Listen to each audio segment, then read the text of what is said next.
This is Into the Unknown, Chapter 1, and we are reading Section 7 on page 35. Nansen's theory as regards to the expedition to the North Pole was as simple as it was daring. He believed that he had discovered the existence of a current passing over the pole, and of this he would avail himself. His idea, in fact, was to work his way into the ice among the New Siberian islands, let his vessel be fast frozen into the drift ice, and be carried by the current over the pole to the east coast of Greenland. There, articles had been found on ice floes that had unquestionably belonged to former Arctic expeditions, a fact that convinced him of the existence of such a current. It might take some years for a vessel to drift all that way. He must therefore make his preparations accordingly. Such, at all events, was Nansen's theory, a theory which, it must be said, few shared with him, for none of the world's noted explorers of those regions believed in the existence of such a current, and people generally turned the scheme a madman's idea.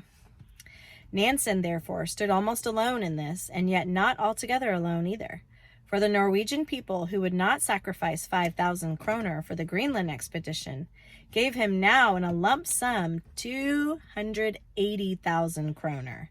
They were convinced of his gigantic powers. Nansen then set to work in earnest at his gigantic undertaking. First of all, a vessel must be designed, one that would be able to defy the ice. He availed himself, therefore, of the services of a famous shipbuilder, Colin Archer. On October 26, 1892, the ship was launched at Larvik. During the previous night, the temperature had been 14 degrees above zero, and a slight sprinkling of snow had covered the valley with a thin veil of white. The morning sun peered through the mist with that peculiar hazy light that foretells a bright winter day. At the station of Larvik, Nansen waited to receive his guests. A whaler, with a crow's nest on her foretop, was lying in the harbor to convey the visitors to the spot where the Fram was lying on the stocks. In the bay at Reykjavik, the huge hull of a vessel may be seen raised up on the beach, with her stern towards the sea. It is Fridtjof Nansen's new ship that is now to be launched. She is a high vessel, of great beam, painted black below and white above. 3 stout masts of American pitch pine are lying by her side on the quay, while 3 flagstaffs, two of them only with flags flying, rear themselves up aloft on her deck. The flag which is to be run up the bare staff is to bear the vessel's name, unknown as yet. Everybody is wondering what the name will be, and conjectures whether it will be Ava, Leif, Norway, or North Pole. Crowds of spectators are assembled at the wharf, while as many have clambered upon the adjacent rocks. But around the huge ship, which lies in the slips firmly secured with the iron chains, are standing groups of stalwart, weather-beaten men in working attire. They are whalers, who for years have frequented the polar seas and braved its dangers, and are now attentively examining and criticizing the new ship's construction. A goodly number, too, of workmen are there, the men who built the ship, and they are looking at their work with feelings of pride. And yonder is the vessel's architect, that stately, earnest-looking man with the long, flowing white beard, Colin Archer. And now, accompanied by his wife, Nansen ascends the platform that has been erected in the ship's bow.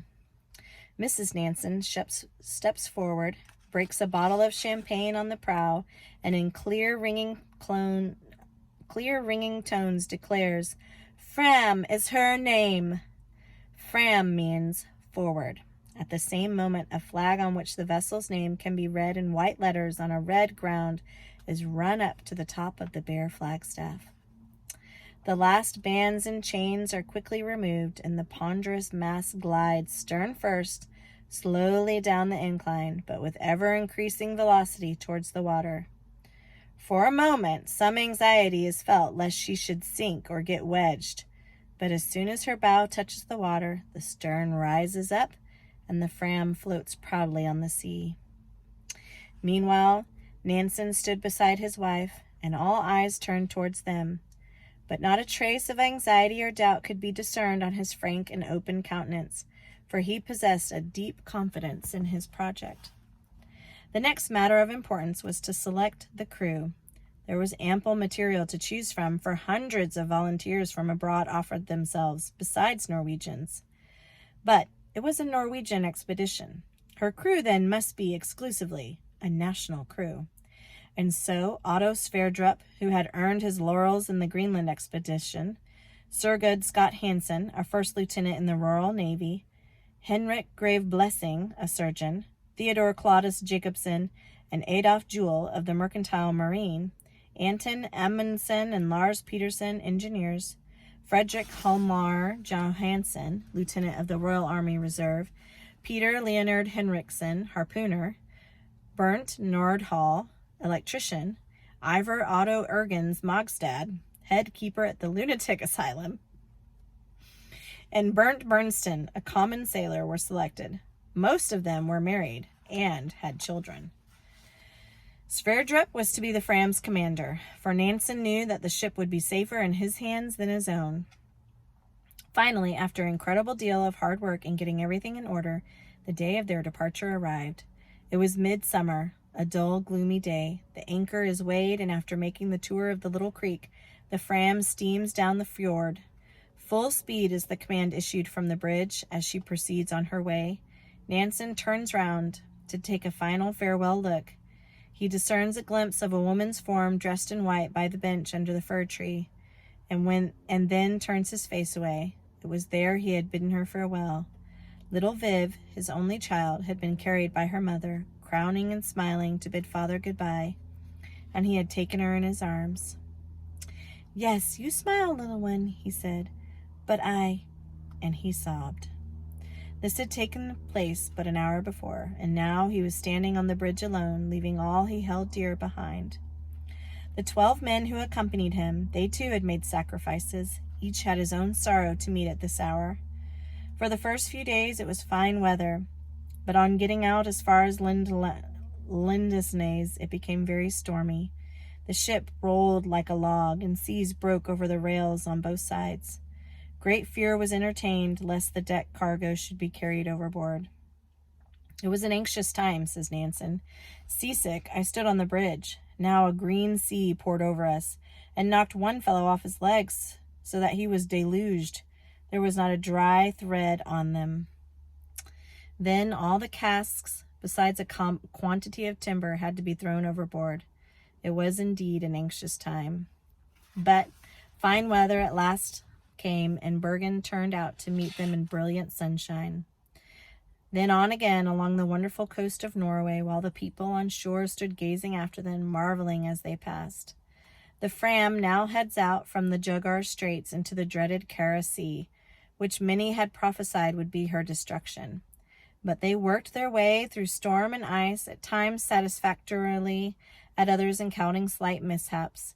But the Fram proved herself to be a reliable, ice-worthy vessel, and Nansen felt more and more convinced that when the ice pressure began in real earnest, she would acquit herself well. "It was a royal pleasure," he writes, "to take her into difficult ice. She twists and turns like a ball on a plate, and so strong. If she runs into a floe at full speed, she scarcely utters a sound, only quivers a little, perhaps." The Fram proceeded on her course, passing a number of unknown islands, which Nansen gave names. On September 6th, the anniversary of Nansen's wedding, they passed Tamar Island, and after a prosperous passage through open water, reached Cape Chekselzsken on September 9th. Nansen was sitting in the crow's nest that evening. The weather was perfectly still, and the sky lay in a dream of gold and yellow. A solitary star was visible. It stood directly over Cape Chekselzsken, twinkling brightly, though sadly, in the pale sky overhead. As the vessel proceeded on her course, it seemed to follow them. There was something about that star that attracted Nansen's attention and brought him peace. It was as if it were his star, and he felt that she who was at home was sending him a message by it. Meanwhile, the Fram toiled on through the gloomy melancholy of the night, out into the unknown. A few days later, a herd of walrus was sighted. It was a lovely morning and perfectly calm, so that they could distinctly hear their bellowing over the clear surface of the water. As they lay in a heap on an ice floe, the blue mountains glittering in the sunlight in the background. "My goodness, that is a lot of meat," cried Jewel the cook, and at once Nansen, Jewel, and Henriksen set out after them, Jewel rowing and Nansen armed with a gun, Henriksen with a harpoon. On getting to close quarters, Henriksen threw the harpoon at the nearest walrus, but it struck too high, glanced off the tough side, and went skipping over the rounded backs of the others. Now all was stir and life. 10 or a dozen of the bulky animals waddled with upraised head to the extreme edge of the floe, whereupon Nansen took aim at the largest and fired.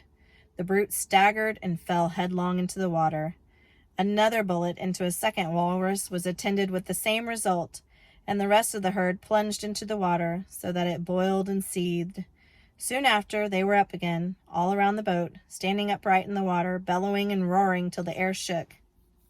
Every now and again they would make a dash towards the boat, then dive and come up again. The sea boiled like a cauldron, and every moment they seemed about to dash their tusks through the side of the boat and capsize it. Fortunately, however, this did not occur. Walrus after walrus was shot by Nansen, while Henriksen was busy with his harpoon to prevent them from sinking. At last, after a favorable journey through the open water, the Fram finally reached firm ice and allowed herself to be frozen in, for the winter was fast approaching, and it was no longer possible to drive her through the ice. And that's the end of section 7.